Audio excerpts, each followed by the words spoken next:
आप सभी को जय मसीह की। मेरा नाम पायल है। कुछ समय से मैं प्रार्थना कर रही थी। मेरा नवंबर में मेरा जॉब छूट गया था और रहता है यदि आप लॉन्ग समय से काम कर रहे हैं उसका घर में बैठना बहुत मुश्किल होता है। तो मैं भी वैसे ही बैठी थी घर पे और मैं परमेश्वर से प्रार्थना करती, प्रभु मुझे एक ऐसी जॉब दे जो पहली बात तो तेरी महिमा करे, तेरी ओर से आए और जिसमें मुझे संतुष्टि मिले। मैं बहुत समय में मैंने हर कंपनी में अपना CV भेजा, CV गए, वहाँ पे इंटरव्यूज़ के लिए बुलाया, मगर मैं संतुष्टि मुझे नहीं मिली क्योंकि मुझे संडे सभा में आना रहता है, मुझे यहाँ पे मीटिंग्स में भी आना रहता है, तो मुझे छुट्टियाँ चाहिए थी। तो जहाँ मैंने मेरा डिमांड्स को रखा उन्होंने साफ मना कर दिया कि मैडम ऐसी कोई जॉब नहीं है जो आप ढूंढ रहे हो। तो मैंने परमेश्वर बहुत सी जगह बेरे थक जाता है इंसान, वैसे मैं भी थक गई थी और मैंने परमेश्वर के सामने घुटने टेक दिए, प्रभु अब मैं किसी भी कंपनी में नहीं जाऊंगी क्योंकि अब मैं थक चुकी हूँ। अब तेजा जीते को देना जॉब है तो तू अब आ और मुझे दे।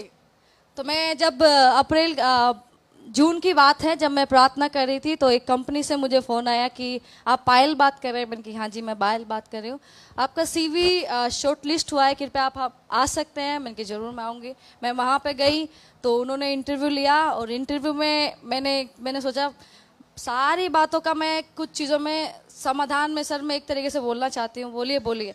सर मैं एक मसीह हूँ और मैं रविवार को चर्च जाती हूँ, मुझे हर शुक्रवार को जल्दी जाना है, मेरा सैलरी उम्मीद ये है और आप जैसे चाहे मुझसे काम करवाओ, जो मेरा जो एक्सपीरियंस है उसके हिसाब से, क्या आप इसमें एग्री हो?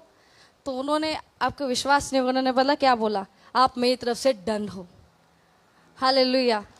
और मैंने बोला सर पहली बात तो मैं फिर से मैं बोलना चाहती हूँ, आप ही सुन लीजिए क्योंकि मैं एक मसीह हूँ। बोला मुझे कोई टेंशन नहीं, आप जो चाहे जिसको भी मानो, बस ये है कि मेरा जो काम है वो कीजिए। मैंने कहा सर काम आपका, मेहनत मेरी मजदूरी के हिसाब से मुझे दे दीजिएगा। हालेलुया। तो फिर मुझे फ़ोन किया, बोले जब से मैं वहाँ पर गई और जब मैं वहाँ पर काम करने लगी, जब 1 महीने उन्होंने मेरी ईमानदारी को देखा, उन्होंने 1 महीने में उनका पूरा ऑफिस का मुझे टीम लीडर ठहराया और ना केवल टीम लीडर ठहराया बल्कि पूरे ऑफिस की चाबी दी। बोला आप विश्वास योग्य रहे हैं, ये पूरे ऑफिस की गारंटी मैं आज आपकी जिम्मेदारी पे तौर से देता हूँ। तो मैंने बोला, मैंने प्रभु से ये बोले, प्रभु मैं क्या थी कि जो तू मेरी सूदी लेता है? परमेश्वर मुझसे कहा, क्या तू भूल गई पायल जो मैंने तुझसे कहा था, मैं तुझे पूंछ नहीं मैं तुझे सिर ही ठहराऊंगा। तो ये मेरा परमेश्वर के वादा जो आज मेरे जीवन में पूरा है, वो परमेश्वर आपके भी जीवन में पूरा करेगा। सबको जय मसीह की।